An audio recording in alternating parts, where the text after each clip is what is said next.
பிரியமானவர்களே, இயேசுவின் நாமத்தில் உங்களை வாழ்த்துகிறேன். அழகான ஒரு கலங்கரை விளக்கம் தெரியுதா? கடற்கரையில் இருக்கிற கலங்கரை விளக்கு. அது நாங்கள் வரும்போது விடிய காலம் வந்துட்டோம், இருட்டோடு அது அப்படியே சுற்றி லைட் அடிக்கிறதெல்லாம் நாங்கள் பார்த்தோம். கலங்கரை விளக்கத்தில் ஒரு வெளிச்சம் வருதில்லை? எதுக்கு?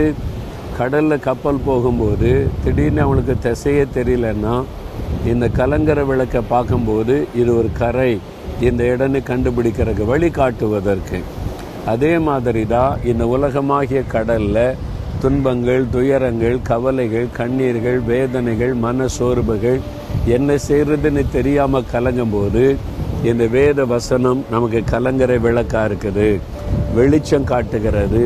நீ பயப்படாத, இதான் வழி, இப்படி தான் போகணும் அப்படின்னு திசை தெரியாமல் தடுமாறும் போது நமக்கு வழியை காண்பிக்கிற ஒரு கலங்கரை விளக்காக வேத வசனம் இருக்கிறது. அதனால தான் இந்த வசனத்தை கொண்டு தான் ஆண்டவர் பேசுகிறார். அதனால தான் தினமும் இந்த வசனத்தை வாசித்து தியானித்து ஜெபிக்கணும். சரியா? இன்றைக்கு ஒரு என்ன வசனம் எனக்கு ஆண்டவர் வச்சிருக்கிறாரு அப்படின்னு நினைக்கிறீங்களா? ஏசாயா 40ஆம் அதிகாரம் 29வது வசனம். சோர்ந்து போகிறவர்களுக்கு அவர் பலன் கொடுத்து சத்துவமில்லாதவனுக்கு சத்துவத்தை பெருக பண்ணுகிறார். அதாவது சோர்ந்து போகிறவர்களுக்கு பலன் கொடுக்கிற தேவன். சோர்ந்து போயிட்டீங்களா? நீங்கள் மன சோர்வோடு இருக்கிறீங்க, வெளியில் சோர்வை காமிக்கலை, உள்ளுக்குள்ளே சோர்ந்து போய் இருக்கிறீங்க. என்ன பண்ணுறது, என்ன செய்கிறது, ஏன் இப்படி நடக்குது, ஏன் இந்த மாதிரிலாம் பண்ணுறாங்க அப்படிலாம் மனசுக்குள்ளே சோர்ந்து போயிட்டீங்களா? சோர்வு எல்லா மனிதரும் சந்திக்கிற ஒரு பிரச்சனை.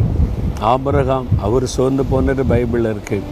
மோசே அவ்வளோ பெரிய தெய்வ மனிதரே சோர்ந்து போனார். எலியா அவ்வளோ பெரிய தீர்க்கதரிசியை சோர்ந்து போனார். எல்லாருமே அந்த வழியாக கடந்து போயிருக்கிறாங்க. நானும் நிறைய நேரம் சோர்ந்து போயிருக்கிறேன். என் வாழ்க்கையில் ஊழிய பாதையில் போதும் ஆண்டவரே, இனிமேல் ஊழியம் செய்தெல்லாம் போதும், அந்த அளவுக்கு நான் சொல்கிற அளவுக்கு சோர்ந்து போன சமயம்லாம் என் வாழ்க்கையில் வந்திருக்குது. ஆனாலும் இன்றைக்கு வரைக்கும் நிலைநிற்க காரணம் என்ன தெரியுமா? சோர்ந்து போகிறவளுக்கு அவர் பலன் கொடுக்கிற தேவன். நான் அந்த சோர்ந்து போகிற சமயத்தில் என் பக்கத்தில் சொல்லுவார், மகனை பயப்படாத, சோர்ந்து போகாத, யார் என்ன சொன்னா என்ன, யார் என்ன எழுதுனா என்ன, யார் உனக்கு விரோதமாக எழும்பினா என்ன, நான் இருக்கல உனக்கு, நான் உன்னை புரிந்து கொள்ளுகிற தேவன், நான் உன்னை அறிந்த தேவன். எதுக்கு சோர்ந்து போனேன்? மனிதர்கள் தானே சொல்லிட்டு போட்டோம், என்ன வேணாலும் பண்ணட்டும், நான் கூட இருக்கிறேன். இப்படிலாம் என்னை தைரியப்படுத்தினதுனால தான் இன்றைக்கு வரைக்கும் நான் ஊழியக்காரனாக இருக்கிறேன். சோர்ந்து போக விடவே மாட்டார். நீங்கள் சோர்ந்து போனதுனால தான் உங்களோட பேசுகிறார். என் மகனே, என் மகளே, சோர்ந்து போயிட்டியா?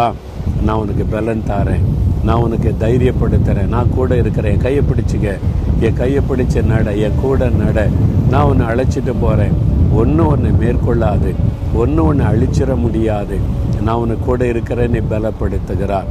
சோர்ந்து போகிறவர்களுக்கு பலன் கொடுக்கிற தேவன் இன்றைக்கு உங்களை பலப்படுத்துகிறார்.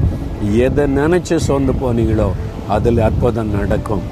எது உங்களுக்கு மனம் அடிவை உண்டாக்குதோ அதில் ஒரு அற்புத மாற்றம் இன்றைக்கு உண்டாகும். தகப்பனே, உங்கள் பிள்ளைங்கப்பா, உங்கள் மகள், உங்கள் மகன் சோர்ந்து போயிருக்கிறாங்க. இன்றைக்கு அவங்களை தைரியப்படுத்தி பலப்படுத்துங்க. அவங்க எதை குறித்து சோர்ந்து போகிறாங்களோ அதில் ஒரு அற்புதம் நடக்கட்டும், மாற்றம் வரட்டும். இன்றைக்கு அவளை மகிழ பண்ணும். இயேசு கிறிஸ்துவின் நாமத்தில் ஜெபிக்கிறேன். ஆமென், ஆமென்.